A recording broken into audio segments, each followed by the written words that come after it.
तो देखिए सरजू से ये जो पावन जल है वो यहाँ पर आया है, इसका क्या महत्व है ये भी हम जानेंगे, क्योंकि सभी चाहते हैं कि कुछ ना कुछ योगदान होता रहे। आप क्या कहेंगे सर, ये जो जल आया है ये पवित्र तो काफी है, इसका इस्तेमाल कहाँ पर होगा इसके बारे में बताइए।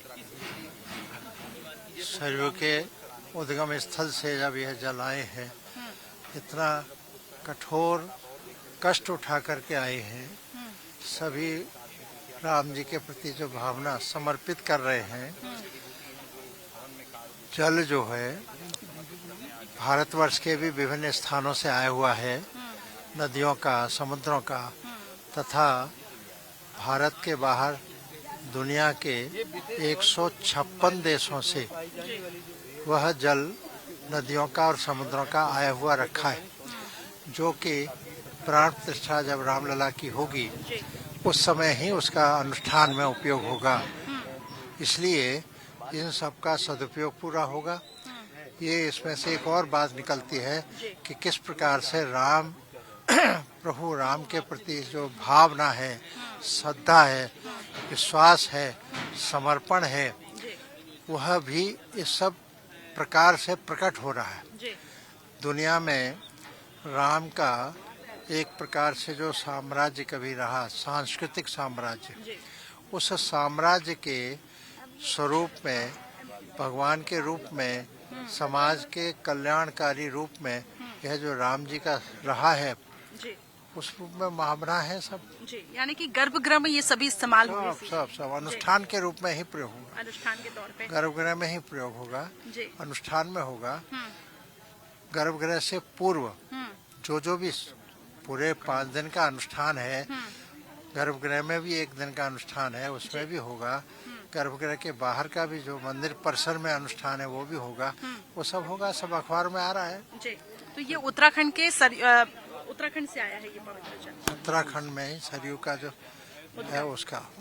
ठीक है, चलिए। तो सभी चाहते हैं, बहुत बहुत शुक्रिया सर हमारे साथ जुड़ने के लिए। तो सभी चाहते हैं अपनी अपनी तरफ से देखिए कुछ ना कुछ यहाँ पर सेवा भाव के तौर पे दिया जाए। और ये देखिए अब यहाँ पर किस तरीके से सौंपा जा रहा है और कहा जा रहा है कि ये जो जल है जो कि उत्तराखंड से आया है, ये कहा जा रहा है कि अब इसका जो उपयोग है वो अनुष्ठान में किया जाएगा। और तस्वीरें आपके सामने है, ये यहाँ पर उत्तराखंड से जो ये जल आया सरजू नदी का, अब यहाँ पर सौंपा गया है। अब इसके बाद देखिए गर्भगृह में अनुष्ठान के समय इसका इस्तेमाल होगा। और भी कुछ चीजें आई हैं, ये कहाँ से आया है आप? ये मैं दरअसल बागेश्वर डिस्ट्रिक्ट कापकोट ब्लॉक झूनी गांव में सरजू मूल है, गांव झूनी है, उसमें ये ब्रह्म कमल और भी ऊपर पिंडारी ग्लेशियर और बर्फ की जगह पे ये उगता है।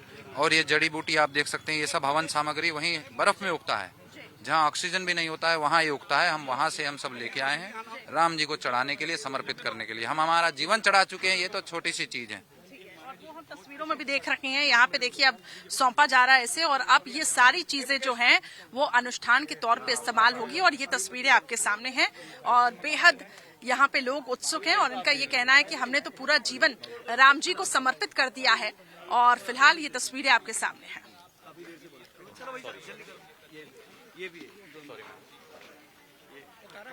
और कौन कौन सी चीजें जो हैं वो यहाँ पे अनुष्ठान के तौर पे दी जा रही हैं, ये भी हम जानने की यहाँ पे कोशिश करते हैं। देखिए ये जैसा कि हमने आपको बताया, पूजा सामग्री आई है, ये सब पूजा सामग्री जो उत्तराखंड की प्रसिद्ध बाल मिठाई है अल्मोड़ा नैनीताल जिले की, वो आई है, अगरबत्ती आई है, धूप आई है, ब्रह्म कमल आया है, और जितना किस्म का जब हम हमारा जीवन समर्पित कर कुछ है, जो भी हम अपने आराध्य देव को अर्पित करते हैं वो तमाम चीजें। ये ब्रह्म कमल है, इसको देखना चाहिए, ये जरा बहुत पवित्र माना जाता है। तो ये सारी चीजें अनुष्ठान में अनुष्ठान में काम। जी। दरअसल ये राम जी को और शंकर जी को चढ़ाया भी जाता है।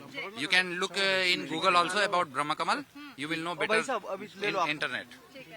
ये उत्तराखंड से ये सारी चीजें? जी, हमारे यहाँ से बागेश्वर कापकोट से, we came from Bageshwar Kapkot and we are now we have just surrendered all this things to this trust member. He is a trust member, sir is our representative. तो आज देखिए ट्रस्ट को यहाँ पर सारी चीजें सौंपी गई हैं, उत्तराखंड से ये सभी माननीय Dinesh ji is here to receive the belongings that we took and came from Bageshwar Kapkot. बिल्कुल ठीक है। ट्रस्ट की तरफ से देखिए दिनेश जी यहाँ पर हैं और सारी चीजें यहाँ पे हैं जो सौंपी गई हैं और बेहद लोग काफी ज्यादा उत्साहित हैं, आप देख पा रहे होंगे इन तस्वीरों में भी। और एक फोटो खींचो। जल्दी जल्दी हो गया भैया। तो देखिए अब ट्रस्ट को सौंप दिया गया है, काफी ज्यादा उत्साहित है संत समाज भी, आप क्या कहेंगे? बिल्कुल, जैसे वशिष्ठ जी ने आज्ञा दिया था कि राज्याभिषेक के समय समस्त समुद्रों के सारे तीर्थों के जल आने चाहिए, तो सरजू जी अयोध्या की प्राण है और सरजू जी का जहाँ उद्गम स्थल है, सरजू नाम सुमंगल मूला, वहाँ से ही सारे भक्त लोग अपने अपने श्रद्धा से लेकर आए हैं औषधियाँ, ब्रह्म कमल और सरजू मूल का जल जो राम जी के अभिषेक के समय प्रयोग किया जाएगा। ये सभी चीजें अनुष्ठान में और अभिषेक के तौर पे। जी जी, चलिए, तो लोग काफी ज्यादा यहाँ पे उत्साहित भी हैं और आप देख पा रहे होंगे, ये देखिए जो पूरा जल है वो यहाँ पर आया है और अगर आप इसमें देखेंगे ध्यान से तो ये सरयू उद्गम से आए हैं। शरीर उद्गम से अच्छा, पवित्र जल इसे कहा जाता है। पवित्र बिल्कुल। अच्छा, जी। तो ये सारी चीजें जो हैं वो अनुष्ठान के तौर पे भी इस्तेमाल होगी। लोग काफी ज्यादा यहाँ पे खुश हैं, उत्साहित हैं दूर दराज से, क्योंकि सब चाहते हैं कि वो अपनी अपनी तरफ से योगदान के तौर पे यहाँ पर दें। तो देखिए सरयू उद्गम स्थल और सरमूल से ये जो पूरा जल है वो यहाँ पे आया है उत्तराखंड से और लोग काफी ज्यादा उत्साहित है। और क्या क्या चीजें आई हैं? ब्रह्म कमल जो पूजा में भगवान जी को चढ़ाया जाएगा और क्या नाम कहते हैं वहाँ का जो मूल धूप है वो सभी सारी चीजें जो हैं वो अनुष्ठान में इस्तेमाल होंगी। लोग बेहद उत्साहित हैं और दूर दराज से भी लोग यहाँ पर पहुंचे हैं, आप तस्वीरें भी देख सकते हैं। और ये सभी चीजें जो हैं कार सेवकपुरम में सुरक्षित तौर पे रखी गई हैं। कैमरा पर्सन जितेंद्र के साथ करिश्मा, इंडिया डेली लाइव के लिए।